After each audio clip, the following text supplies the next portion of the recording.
Voici Marcos de Barcelone. Mais ce pourrait être n'importe qui, n'importe où.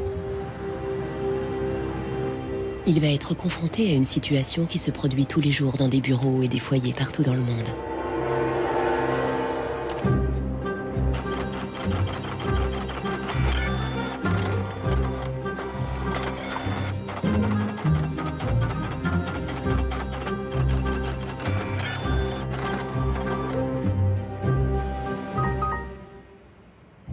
Une pièce de l'imprimante ne fonctionne plus. Le fabricant dirige Marcos vers le service après-vente. El meu tècnic fa un diagnòstic previ, pero aquest diagnòstic ja són 15 euros més IVA. Seguramente será difícil encontrar las piezas para poder repararla. Realment, reparar-la no li surt molt a compte. Que reparar-la parlem d'uns 110, 120 euros. Tienes impresoras desde 39 euros. Per preu, té una impressora que té molta més velocitat d'impressió. Jo t'aconsellaria que miressis impressores noves.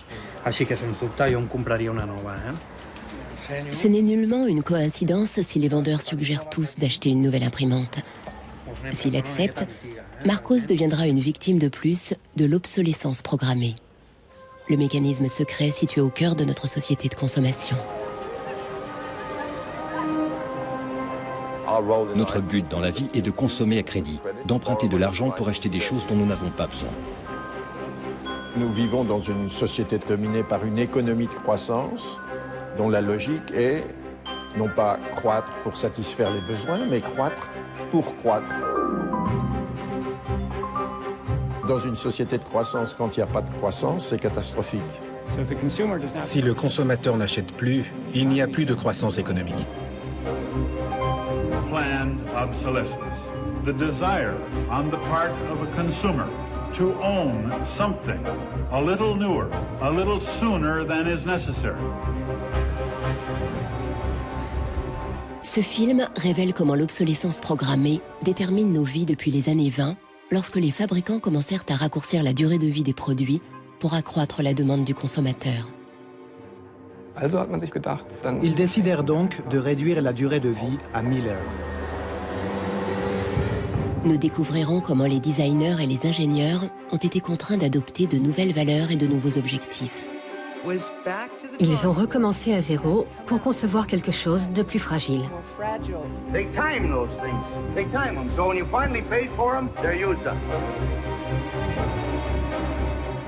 Une nouvelle génération de consommateurs a commencé à s'opposer aux fabricants.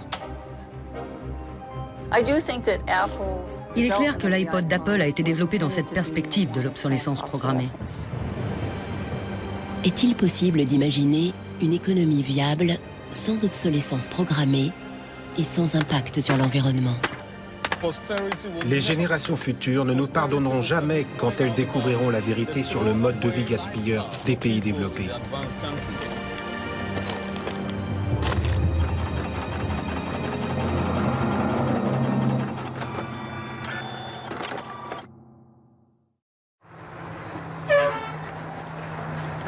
Bienvenue à Livermore, en Californie, où l'on trouve la plus ancienne ampoule du monde.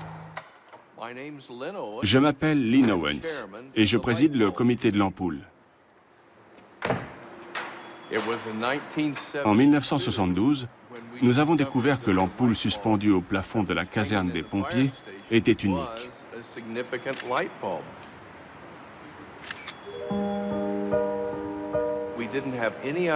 Nous ne savions pas qu'elle était si ancienne. Jusqu'au jour où un journaliste, Mike Dunstan, a commencé à enquêter. Il a pu interroger d'anciens pompiers, alors nonagénaires, qui lui ont confirmé que l'ampoule avait brillé sans interruption depuis 1901.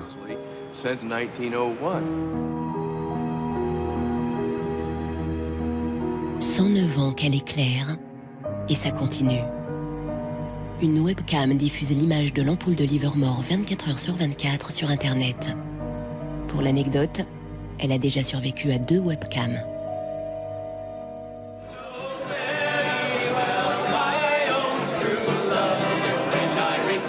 En 2001, pour les 100 ans de l'ampoule, les gens de Livermore ont organisé une grande fête d'anniversaire, à l'américaine. Nous pensions réunir 200 personnes au maximum. Au final, 800 ou 900 personnes sont venues.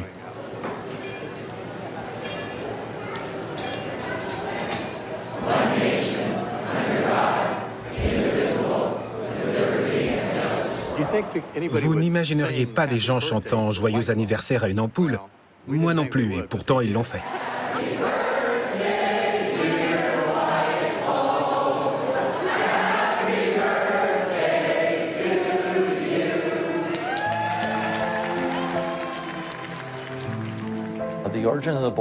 L'ampoule originale a été produite à Shelby, dans l'Ohio, vers 1895.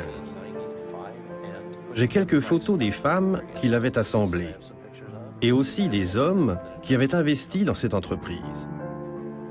Le filament a été inventé par Adolphe Chaillet. Il l'a conçu pour durer.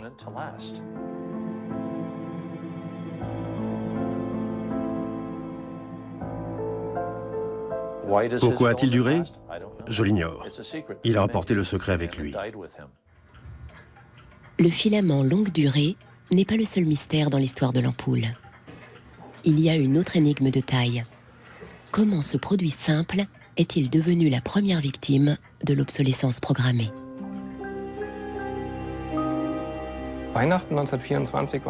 Noël 1924 fut très spécial. Dans une arrière-salle de Genève, plusieurs hommes en costume rayé se sont réunis pour concevoir un plan secret. Ils allaient fonder le premier cartel international.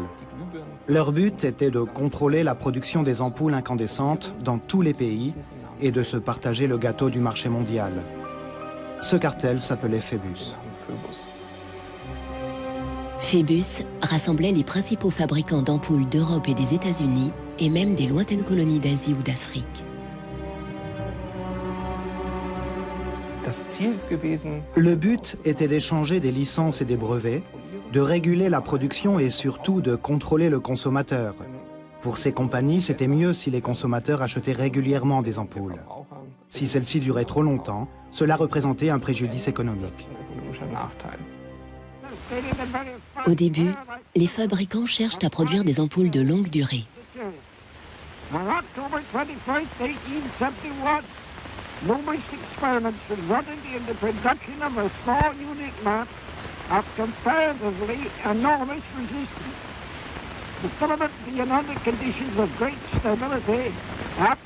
Les premières ampoules de Thomas Edison, commercialisées en 1881, avaient une durée de vie de 1500 heures. En 1924, quand le cartel Phébus fut fondé, les fabricants annonçaient déjà des durées de vie de 2500 heures et insistaient sur la longévité de leurs ampoules. Donc, chez Phébus, ils ont pensé qu'il fallait limiter la durée de vie des ampoules à 1000 heures.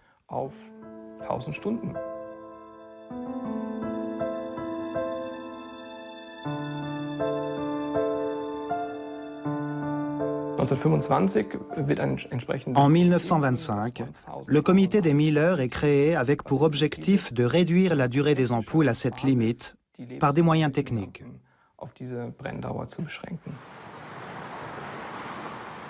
80 ans plus tard, Helmut Höge, un historien berlinois, met au jour les activités du comité. Il a trouvé des preuves cachées parmi les notes internes des membres fondateurs du cartel. Il y avait par exemple Philips en Hollande, Osram en Allemagne ou la Compagnie des Lampes en France. Voici ce que dit ce document du cartel. La durée de vie moyenne des lampes destinées à l'éclairage général ne peut être garantie, rendue publique ou proposée seulement à condition qu'elle soit équivalente à 1000 heures.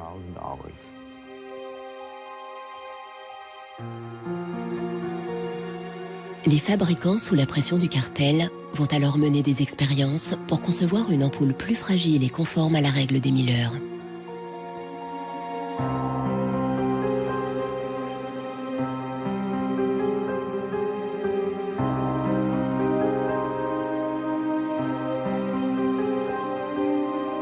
La production était rigoureusement contrôlée pour s'assurer que les membres du cartel respectaient bien la norme. Une des mesures a consisté à installer des étagères avec des petites douilles dans lesquelles on vissait des échantillons de la production pour les tester. Les firmes comme Osram consignaient ensuite méticuleusement la durée de vie de chaque ampoule.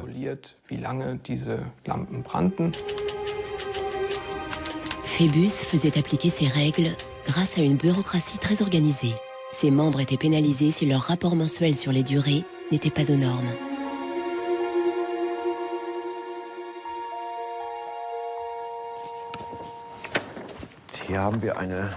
Nous avons ici une liste de 1929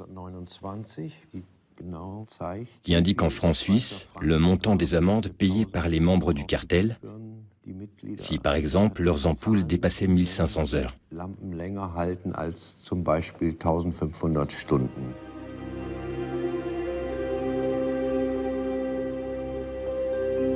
Avec la mise en place de l'obsolescence programmée, la durée des ampoules a chuté.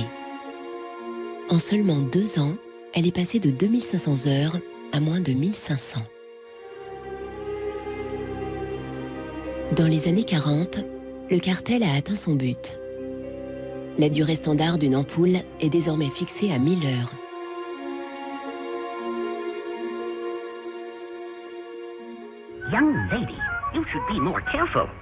General Electric a produit un film éducatif pour expliquer aux consommateurs que la durée en vigueur était la meilleure.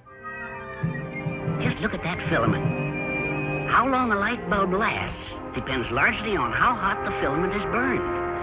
Samples from every factory are tested to make sure that they're as good as we want them to be. Je comprends pourquoi c'était très tentant en 1932.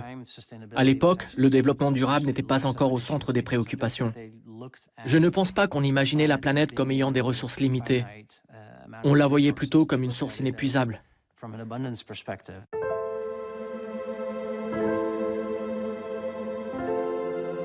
En 1942, le cartel est découvert et le gouvernement américain porte plainte contre General Electric et d'autres fabricants d'ampoules. On les accuse de fixer les prix, de concurrence déloyale et de limiter la durée de vie des ampoules incandescentes.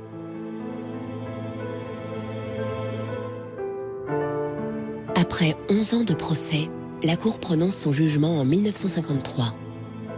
General Electric et ses associés sont contraints, entre autres, de lever leurs restrictions sur la longévité des ampoules.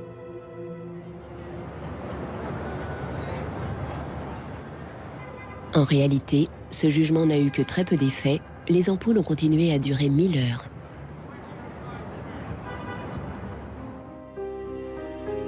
Dans les décennies suivantes, des centaines de brevets de fabrication d'ampoules ont été déposés, dont une pouvant durer 100 000 heures. Aucune d'elles n'est jamais parvenue sur le marché. Officiellement, Phébus n'a jamais existé, même si cette société a laissé des traces dans le domaine public. Sa stratégie consistait à changer de nom régulièrement. Ils se sont d'abord appelés International Electricity Cartel, puis ils ont changé à nouveau. Le plus important, c'est que l'idée de l'obsolescence comme institution existe encore.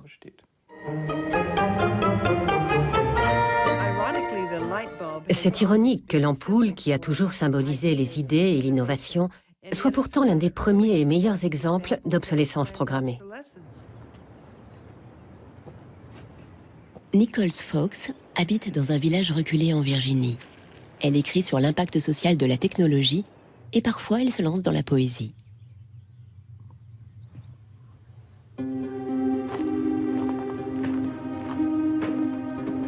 When in the dark the bogles are about, behind the bushes hiding at the ready, before you faint with fright or give a shout, you want illumination ever steady.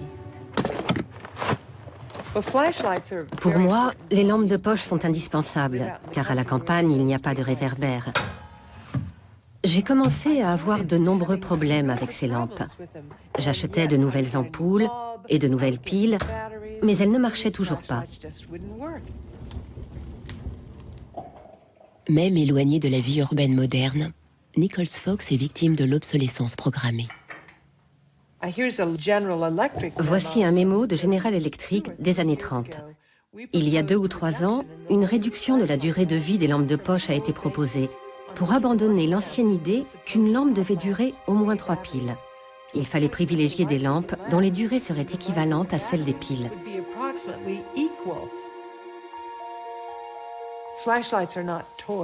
Les lampes de poche ne sont pas des jouets, ce sont des appareils utilitaires.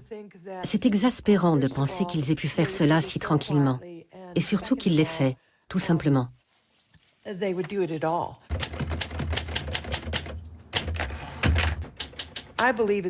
Je pense que nous devons tous nous plaindre quand les appareils ne fonctionnent pas. J'ai donc décidé d'écrire des sonnets de complainte. Pour les sonnets de complainte, je préfère la forme italianisante que Shakespeare utilisait. Instead, this box is filled with a collection of flashlights dead and way beyond repair. Scarcely used and coddled to perfection, their quick demise I cannot think is fair. So can it really be too much to ask that Eveready's lights be made to last?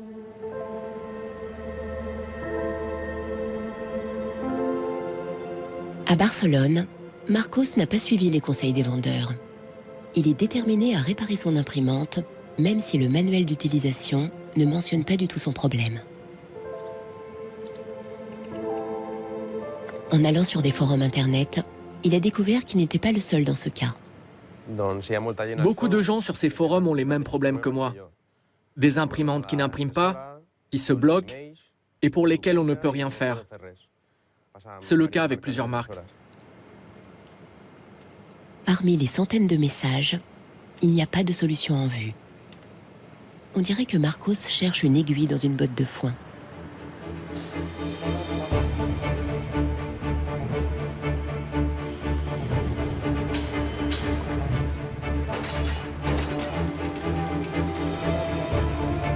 L'obsolescence programmée a émergé en même temps que la production en série et la société de consommation. La question des produits fabriqués pour durer moins longtemps a commencé avec la révolution industrielle. Les nouvelles machines produisaient des marchandises beaucoup moins chères, ce qui était très bien pour les consommateurs. Mais ils ne pouvaient pas suivre le rythme des machines. Il y avait un excès de production. Avec la production en série, les prix ont baissé et de nombreux produits sont devenus plus abordables. Mais les fabricants s'inquiétaient de savoir si le filon allait durer encore longtemps. Que se passerait-il une fois que le consommateur aurait satisfait tous ses besoins? Déjà en 1928, un influent magazine de publicité déclarait « Un produit qui ne s'use pas est une tragédie pour les affaires ».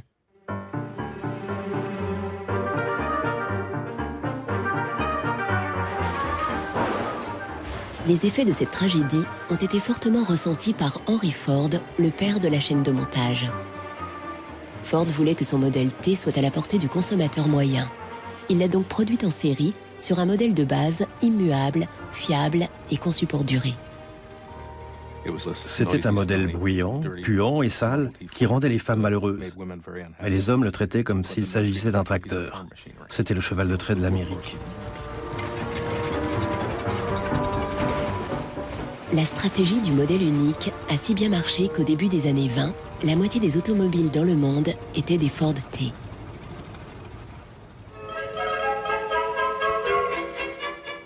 Pour battre Ford, General Motors a choisi une stratégie complètement nouvelle, imaginée par son président Alfred Sloan.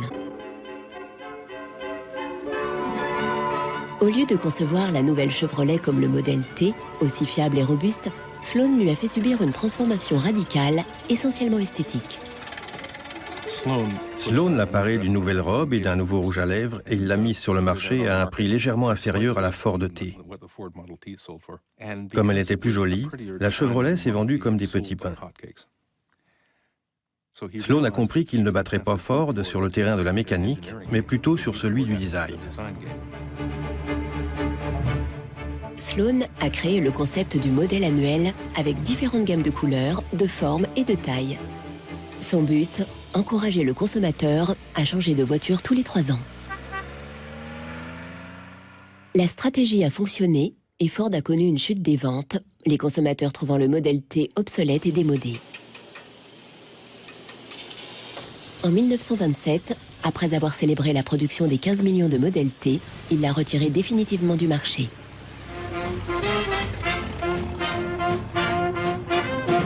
Ford a alors adopté la même stratégie que General Motors en proposant de nouveaux modèles chaque année. Le marché de l'automobile a alors explosé en entraînant avec lui l'économie du pays.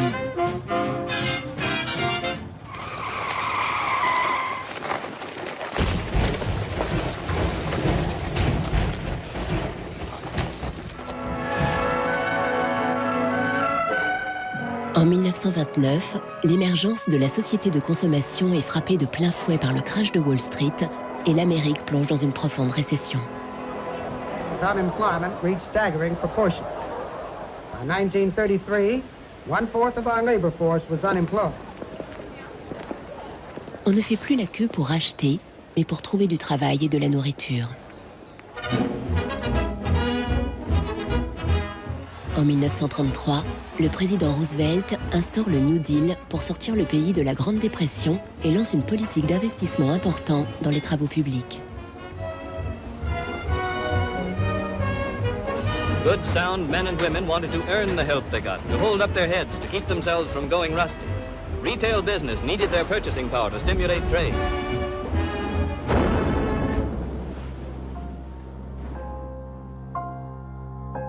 Mais le New Deal ne fait pas l'unanimité. Une idée radicalement différente fait son apparition à New York. Bernard London, un éminent courtier en immobilier, propose d'en finir avec la dépression en déclarant l'obsolescence programmée obligatoire. C'était la première fois que ce concept était officialisé. Bernard London proposait d'assigner une limite de vie à tous les produits. Ils seraient ensuite considérés comme légalement morts. Les consommateurs pourraient les retourner à un organisme gouvernemental qui les détruirait. Si quelqu'un conservait un article au-delà de la date limite, il serait passible d'une amende.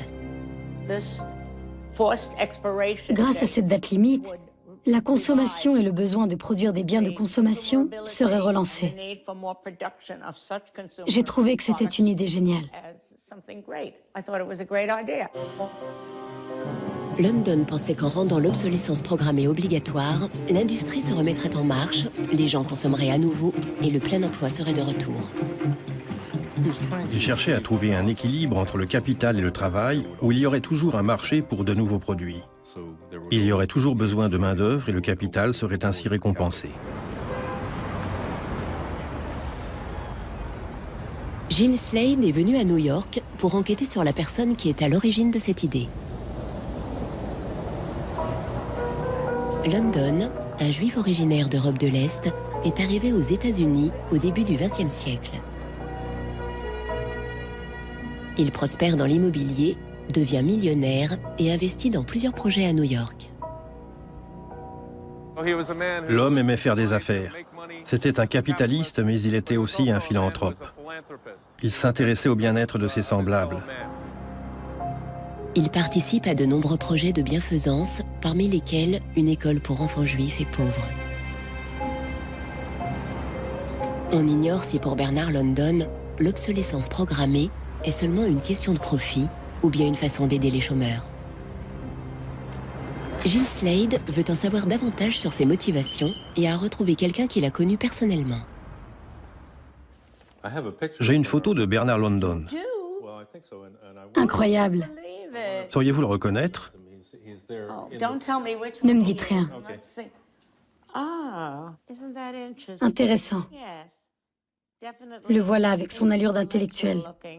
Vous avez rencontré London en 1933, me semble-t-il. J'avais 16 ou 17 ans. Mes parents avaient une grosse Cadillac qui avait la taille d'un Zeppelin. Ma mère conduisait, mon père était devant et monsieur et madame London étaient à l'arrière de la limousine. Mon père a dit que monsieur London devait m'expliquer sa philosophie. C'était un homme très intéressant. En quelques mots, il m'a expliqué son idée pour enrayer la dépression. À l'époque, nous étions en plein chaos économique, pire qu'aujourd'hui. Il était obsédé par cette idée, comme un artiste l'est par ses tableaux. Il m'a chuchoté à tant il craignait que son idée ne soit trop radicale. Finalement, la proposition de Bernard London n'a pas été suivie et l'obsolescence par obligation légale ne fut jamais appliquée.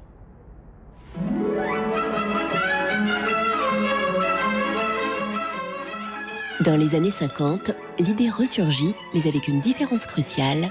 Au lieu d'imposer l'obsolescence programmée aux consommateurs, elle les séduirait.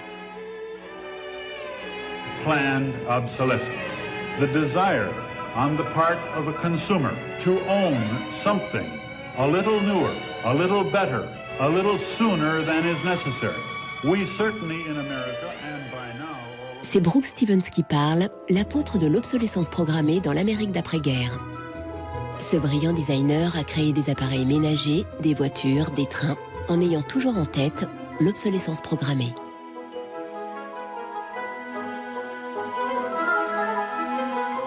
Dans l'esprit de l'époque, tout ce que Brooks Stevens crée induit l'idée de vitesse et de modernité.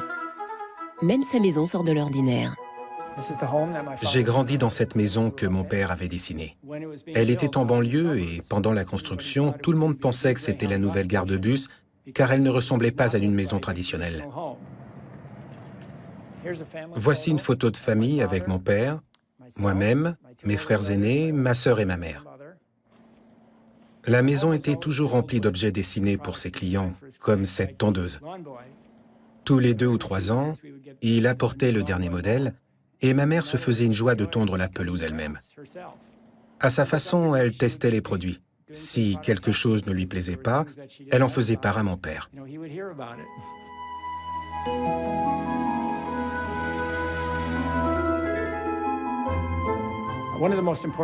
Pour mon père, n'importe quel objet qu'il dessinait devait toujours sortir de l'ordinaire.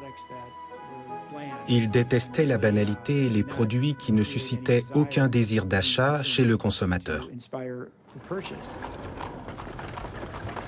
Unlike the European approach of the past where they tried to make the very best product and make it last forever, meaning you bought such a fine suit of clothes that you were married in it and then buried in it and never a chance to renew it, the approach in America is one of making the American consumer unhappy with the product that he has enjoyed the use of for a period, have him pass it on to the second-hand market and obtain the newest product with the newest possible look. Stevens a parcouru l'Amérique pour promouvoir l'obsolescence programmée, discours après discours. Ses propos sont devenus comme une sorte d'évangile.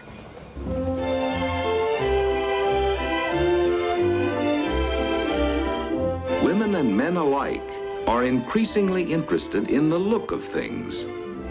They eagerly give their attention to what's new and beautiful and advanced.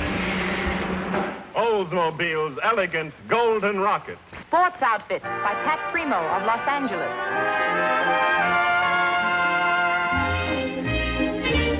Le design et le marketing séduisent le consommateur et suscitent un désir insatiable pour le dernier modèle. Mon père n'a jamais conçu un produit pour qu'il tombe délibérément en panne ou devienne obsolète dans un bref délai. L'obsolescence programmée est à l'entière discrétion du consommateur. Personne ne force le consommateur à aller dans un magasin pour y acheter un produit. Il y va de son plein gré, c'est son choix.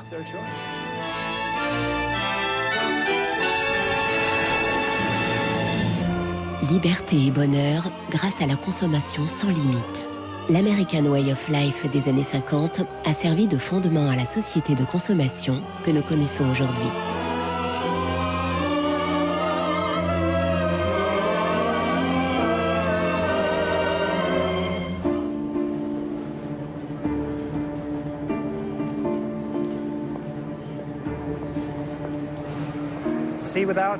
Sans l'obsolescence programmée, ces lieux n'existeraient pas.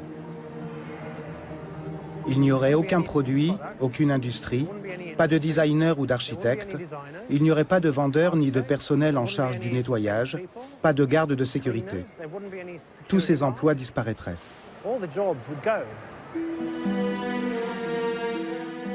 L'obsolescence programmée est à la base de la formidable croissance économique qu'a connue le monde occidental à partir des années 50. Depuis, la croissance est devenue le Graal de notre économie. Nous vivons dans une société de croissance dont la logique est non pas croître pour satisfaire les besoins, mais croître pour croître, croître à l'infini, faire croître sans limite la production et pour justifier cette croissance de la production, faire croître sans limite la consommation.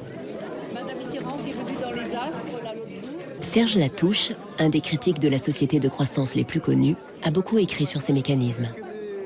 Au fond, il y a trois instruments fondamentaux qui sont la publicité, l'obsolescence programmée et le crédit.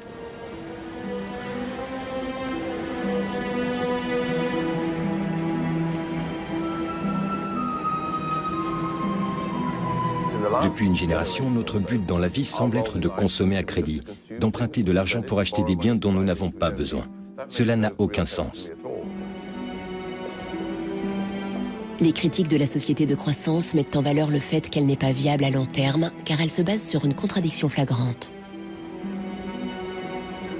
Celui qui croit qu'une croissance infinie est compatible avec une planète finie est soit un fou, soit un économiste. Le drame, c'est qu'au fond, nous sommes tous des économistes maintenant. Est-il vraiment nécessaire de créer un nouveau produit toutes les 3 minutes quelque part dans le monde? Je crois que beaucoup de gens se sont rendus compte que les choses devaient changer, surtout quand les politiciens leur ont dit d'acheter et de consommer pour relancer l'économie. On peut dire qu'avec la société de croissance, on est embarqué dans un bolide qui, désormais, manifestement, n'a plus de pilote, qui va à toute allure et dont on peut prévoir le destin, qui est soit de se fracasser contre un mur, soit de sombrer dans un précipice.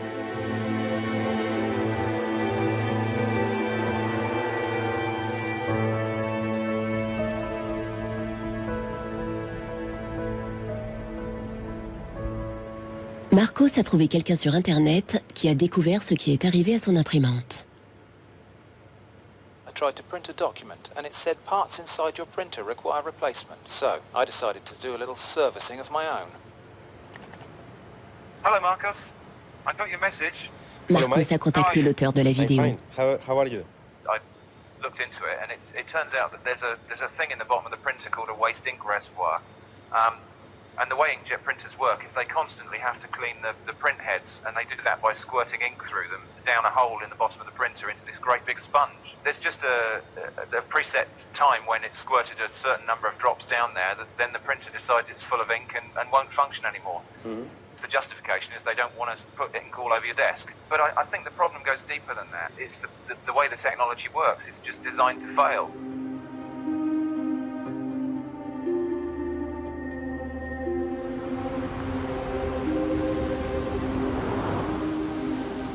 Où est l'éthique quand on conçoit un produit pour qu'il tombe en panne? Gilles Slade se demande comment ont réagi les ingénieurs lorsque l'obsolescence programmée s'est généralisée. Dans les années 50, il y a eu un débat parmi les ingénieurs pour savoir si oui ou non il fallait programmer la mort d'un produit. Une grande partie du débat est parue dans le magazine Design News. On demandait de plus en plus aux ingénieurs de prévoir des procédés techniques pour réduire la durée de vie des produits.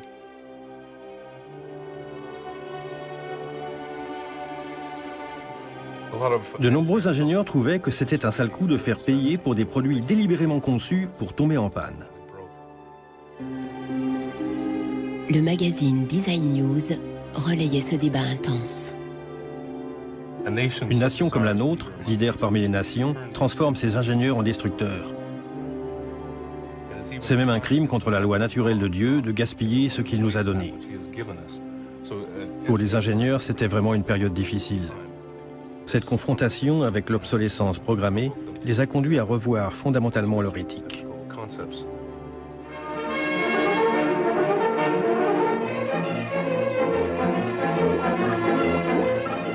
Le dilemme est même apparu au-delà de la presse spécialisée. Dans ce film britannique de 1951, un jeune chimiste audacieux invente un fil qui repousse la saleté et qui ne s'use pas. Il est persuadé d'avoir fait une découverte incroyable.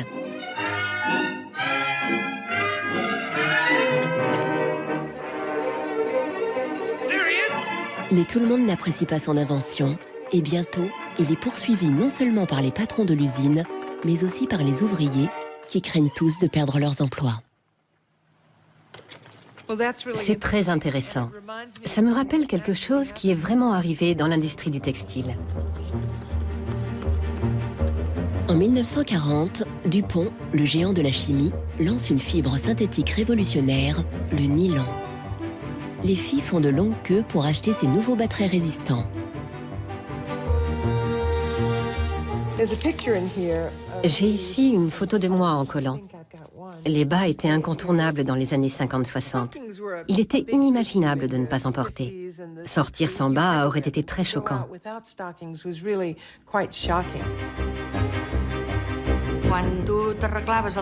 Le dimanche, quand on s'habillait pour sortir, pour aller au cinéma ou pour aller danser, habituellement on mettait une belle robe et de jolis bas. Au bal, si pour une raison quelconque on déchirait nos bas, alors on n'osait plus danser parce qu'on aurait pu voir nos bas filer. C'était un énorme progrès de fabriquer des bas résistants, mais cela ne durera pas très longtemps.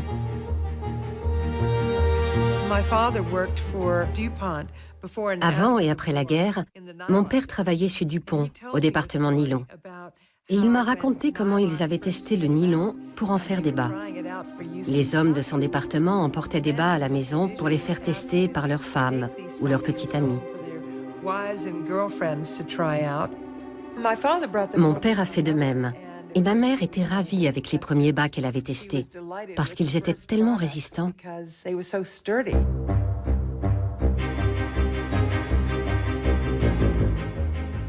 Les chimistes avaient toutes les raisons d'être fiers de leur trouvaille. Même les hommes vantaient les mérites des bas en nylon. Le problème, c'est que les bas, ça marchait trop bien, parce qu'ils étaient trop résistants. Les femmes étaient très contentes, parce qu'ils ne filaient pas. Mais les fabricants qui les produisaient en vendaient forcément moins.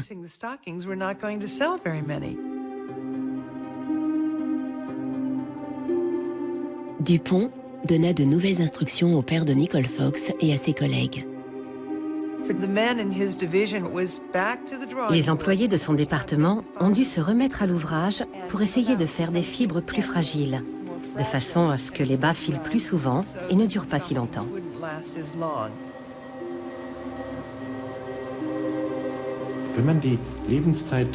C'est assez facile de réduire la longévité d'une paire de bas, car le nylon n'est pas l'unique composant.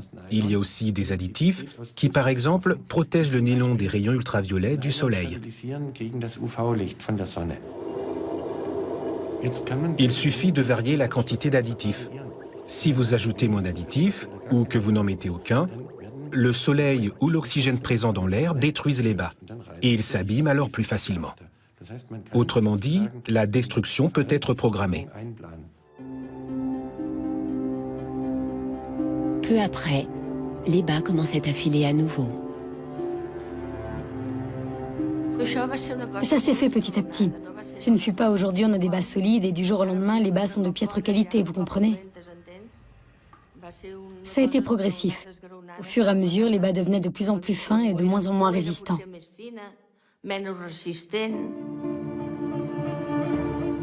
Les mêmes chimistes qui avaient appliqué leur savoir-faire pour fabriquer des bas résistants ont dû se résigner à suivre l'air du temps et les ont rendus plus fragiles.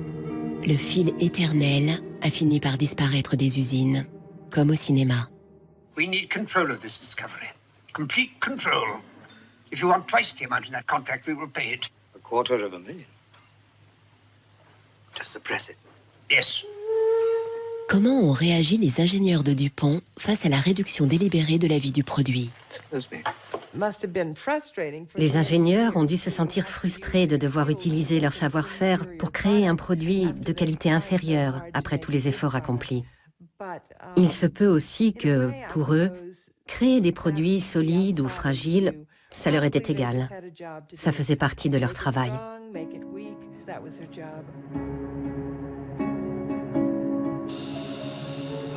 Parmi les ingénieurs, il y a eu un changement de valeur.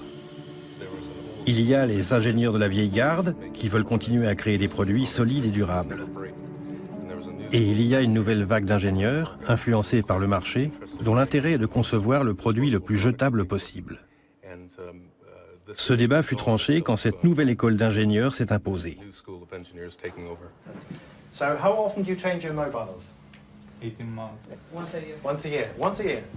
Aujourd'hui, on enseigne l'obsolescence programmée dans les écoles de design et d'ingénierie. Boris Knuff donne un cours sur le cycle de vie des produits de consommation, un euphémisme moderne pour dire obsolescence programmée. I went shopping for you. Got a couple of things. A pan, salt, shirt, another shirt. L'éthique ne compte plus dans un monde dominé par un seul objectif, l'achat fréquent répété. And this is an old toaster. What I do, I pass these round, and you tell me what you think, how long it takes for them to fail, what the service life will be. Designers have to understand. Les designers doivent comprendre pour qui ils travaillent. Le modèle commercial du client définit avec quelle fréquence il veut renouveler ses produits. Ce cahier des charges est remis aux designers, qui doivent concevoir le produit afin qu'il corresponde exactement à la stratégie commerciale du client pour lequel ils travaillent.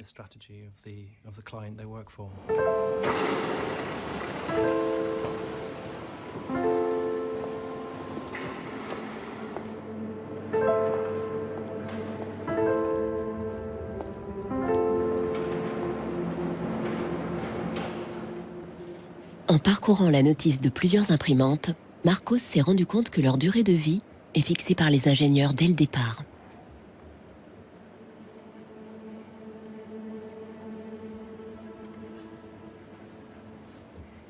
Ils insèrent une puce dans les circuits de l'imprimante.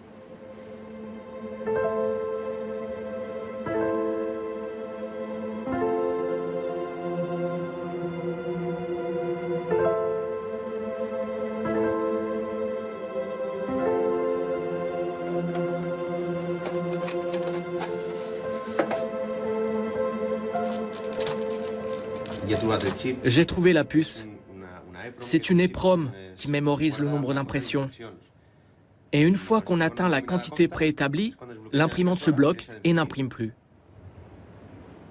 Maintenant qu'il a trouvé le coupable, Marcos va tenter de faire fonctionner de nouveau son imprimante.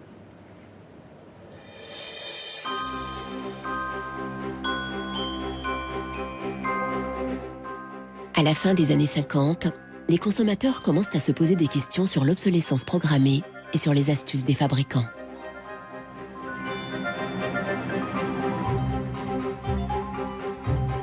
L'Association des consommateurs américains teste une large gamme de produits en se concentrant sur leur longévité.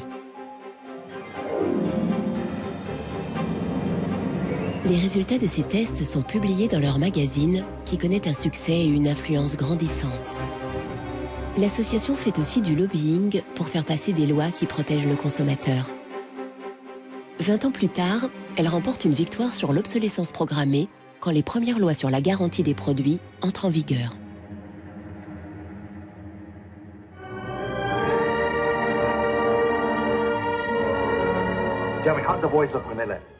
La frustration des citoyens à l'égard de l'obsolescence programmée fait partie de l'ère du temps. Même Arthur Miller y fait référence dans sa célèbre pièce Mort d'un commis voyageur. Once in my life, I'd like to own something outright before it's broken. I'm always in a race with the junkyard.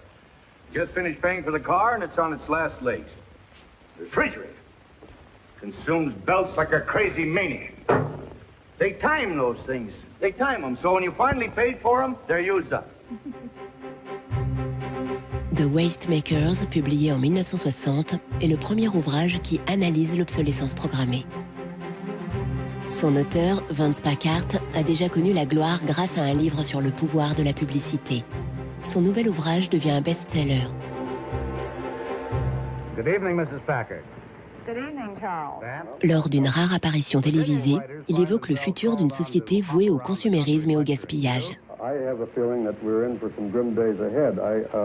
I think the over-commercialization of American life is starting to change our American character in some ways that disturb me. I think we're becoming more self-indulgent as a people. And I think to some extent we're being encouraged to be more self-indulgent. Well, that's kind of a grim prophecy. Well, I wish I could be more cheerful.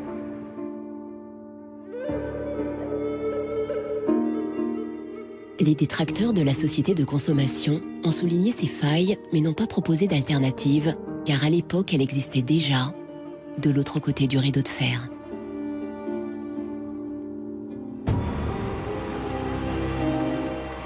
À la fin des années 50, en pleine guerre froide, il semblait encore possible que le communisme s'impose au capitalisme comme système économique et politique.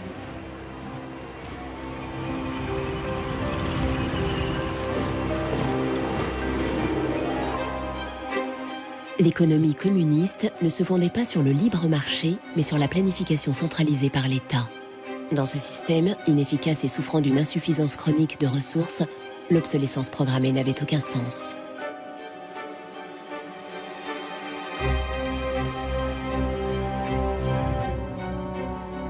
En Allemagne de l'Est, l'économie communiste la plus performante, les normes officielles stipulaient que réfrigérateurs et machines à laver devaient durer 25 ans.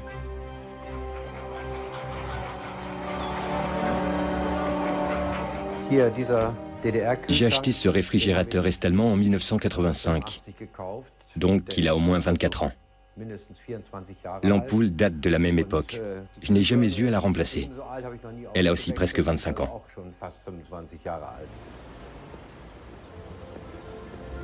En 1981, une usine de Berlin-Est lance une ampoule longue durée. Là en haut, il y avait le centre d'essai pour tester la durée des ampoules.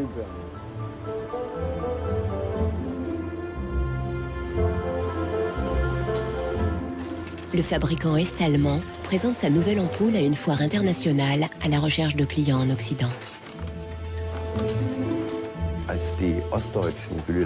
Quand les fabricants est-allemands ont présenté cette ampoule à la foire de Hanovre de 1981, leurs collègues de l'Ouest, de l'Osram, ont dit « Vous allez détruire vos propres emplois ».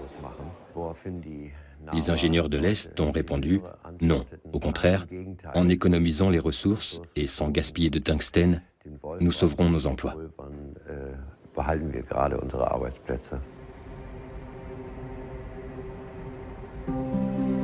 Les acheteurs occidentaux ont refusé l'ampoule.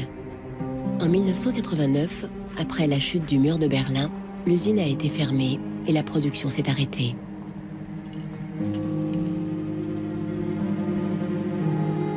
Aujourd'hui, on ne la trouve que dans des musées et des expositions.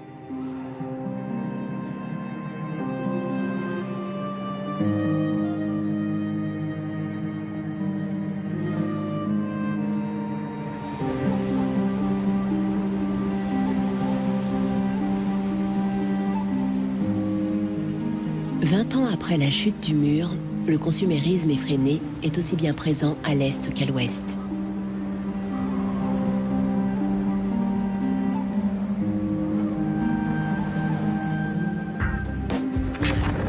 À une différence près, à l'heure d'Internet, les consommateurs sont décidés à lutter contre l'obsolescence programmée. Nous tournons tous nos films ici. Nous prenons des polaroïds de toutes les personnes qui entrent ici. Ce support est comme un dinosaure, il n'existe plus. Nous sommes très fans de la VHS.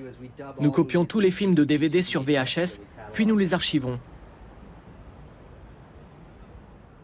Pour les frères Neistat, artistes et réalisateurs new-yorkais, aucun objet ne devient obsolète, quitte à finir en décoration murale ou comme accessoire dans leur prochain film.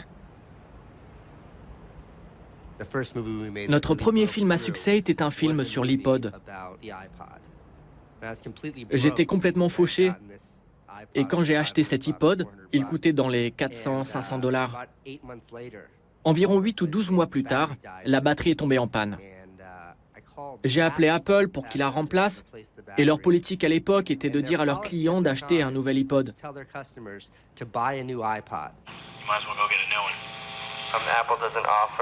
No. Apple doesn't offer a new battery for the iPod? No. It wasn't that the battery died that was annoying, because que la batterie soit morte ne m'embêtait pas, car quand la batterie de mon portable Nokia ou de mon ordinateur portable Apple ne marche plus, je peux les remplacer. Mais avec l'iPod, qui n'était pas donné, si la batterie lâchait, c'était l'appareil tout entier que l'on devait remplacer.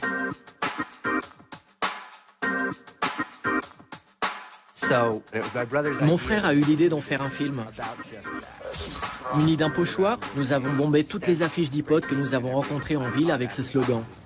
La batterie non remplaçable de l'iPod dure seulement 18 mois.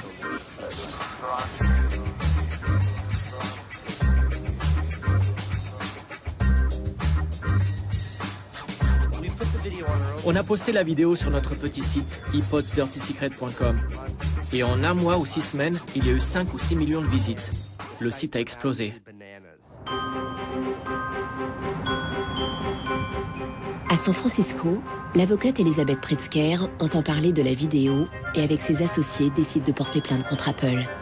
50 ans après l'affaire de l'ampoule, l'obsolescence programmée se trouve à nouveau devant le tribunal. Quand nous avons entamé le procès, l'iPod était sur le marché depuis 2 ans et Apple avait vendu environ 3 millions d'exemplaires aux États-Unis. Beaucoup de propriétaires d'iPod ont eu des problèmes de batterie et sont déterminés à poursuivre Apple. Comme la vidéo des frères Neistat, les nouvelles du procès se sont propagées sur Internet et des milliers de gens se sont manifestés. Parmi eux, Andrew Wesley. Je suis très mélomane. Et mon iPod est comme une extension de moi-même. En fait, je l'ai acheté pour écouter de la musique dans l'avion. J'étais sur un vol San Francisco-New York, si je me souviens bien. La batterie a lâché avant même le décollage.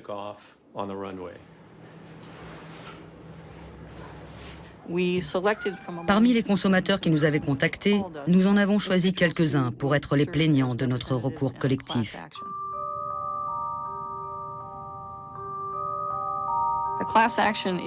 Un recours collectif est une procédure judiciaire aux États-Unis par laquelle un petit groupe de personnes représente un groupe plus important pour porter plainte devant la justice.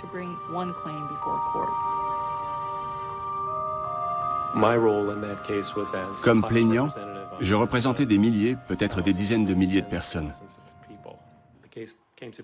L'affaire a été baptisée Wesley contre Apple. Quand mes amis et ma famille ont appris que c'était un procès important, ils ont pensé que j'étais devenu un extrémiste, une sorte d'Erin Brockovich.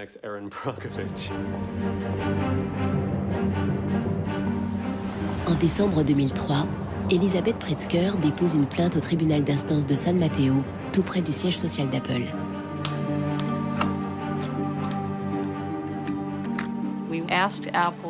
Nous avons demandé à Apple de fournir de nombreux documents techniques sur la durée de la batterie de l'iPod. Et on a reçu beaucoup de données techniques sur son design et sur les essais pratiqués sur les batteries. Nous avons découvert que le type de batterie au lithium contenu dans l'iPod était conçu pour avoir une durée de vie limitée.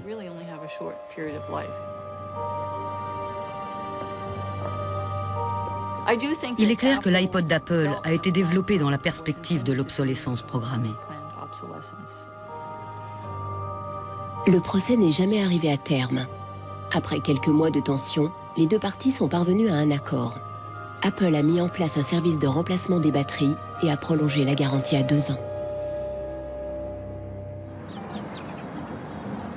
Les plaignants ont été dédommagés. Andrew Wesley a accepté un bon de $50 pour l'achat d'un nouveau produit Apple. Je suis resté l'un de leurs clients. J'ai acheté un ordinateur portable haut de gamme et je n'ai pas pu m'empêcher de penser qu'en réalité, le vrai bénéficiaire de l'indemnité, ce n'était pas moi, mais bien Apple.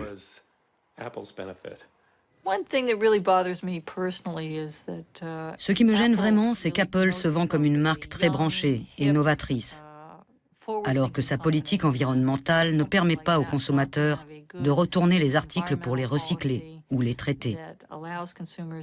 C'est contraire à toute logique et c'est contraire à son message.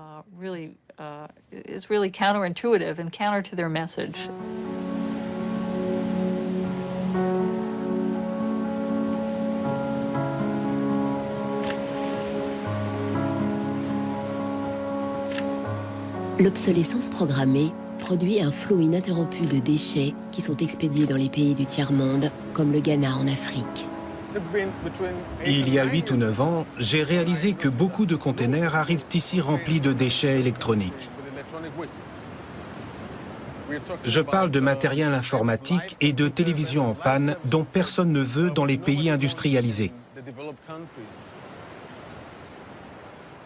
Un traité international interdit d'expédier des déchets électroniques dans les pays du tiers-monde, mais les marchands le détournent en déclarant ces produits comme des articles d'occasion.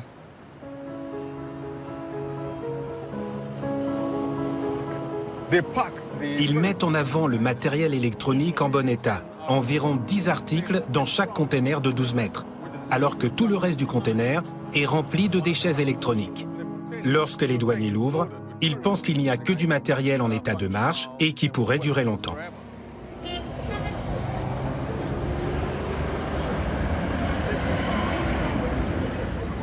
Les conteneurs sont déchargés dans la zone portuaire où des hommes d'affaires locaux achètent les appareils électroniques qui fonctionnent encore ou qui peuvent être réparés. De là, le matériel part à Accra. Au Ghana, ce qui peut être réparé n'est pas jeté aussi facilement. Andrew Owusu achète des ordinateurs en provenance d'Europe, puis les remet à neuf pour ses clients. Cette machine vient d'Espagne. J'ai vu que le disque dur ne marchait plus. J'ai changé le disque et maintenant elle fonctionne. Pour celle-ci, le problème venait de la carte graphique. Je l'ai changée et maintenant elle est en état de marche. Si je repère la panne, ça me prend de 10 à 30 minutes pour la réparer. Andrew Owusu revend ses ordinateurs aux étudiants, aux écoles et aux petites entreprises.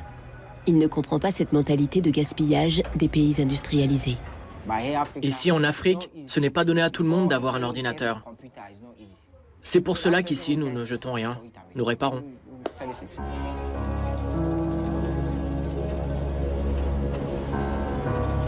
Mais en fait, plus de 80% des déchets électroniques qui arrivent au Ghana sont totalement irréparables et des conteneurs entiers finissent dans des décharges illégales partout dans le pays.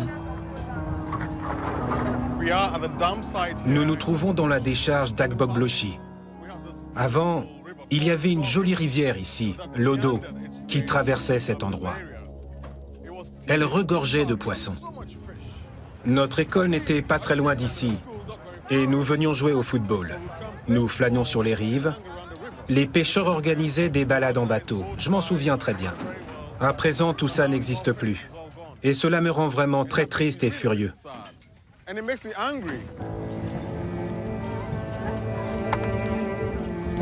Aujourd'hui, les jeux des enfants ont laissé place aux jeunes défavorisés qui recherchent de la ferraille.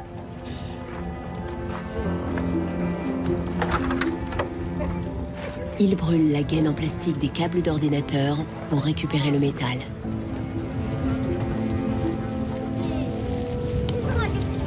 We get some from the computer, TV, and then the machines. The work is not good. Sometimes we get diseases like coughing. But sometimes it's some glass catch. If evening time you can sleep and you stand up. Les plus jeunes ratissent les déchets à la recherche de la moindre miette de métal que leurs aînés auraient pu oublier. Le métal est acheté par des ferrailleurs qui le revendent là où se développe une économie de croissance.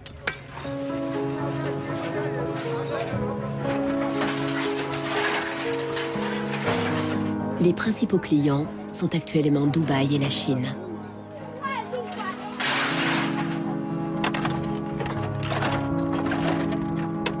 Certains des responsables de ces cargaisons disent « Nous voulons diminuer la fracture numérique entre l'Europe et l'Amérique d'une part et l'Afrique d'autre part. » Mais la réalité, c'est que les ordinateurs qui sont expédiés ici sont hors service.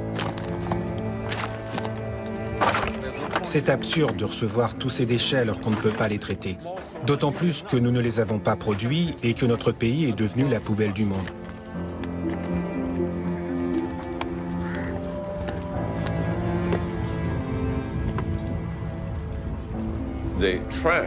Ces déchets, cachés si longtemps pendant l'ère industrielle, sont maintenant entrés dans nos vies et nous ne pouvons plus les ignorer. L'économie du gaspillage vit ses derniers moments, car nous n'avons littéralement plus de place où stocker les déchets. L'obsolescence programmée s'est propagée pour des raisons économiques. Il est plus intéressant pour une compagnie de concevoir un produit qui ne dure pas plus de 3 ans ou 1000 heures, parce qu'elle peut alors vendre davantage de produits.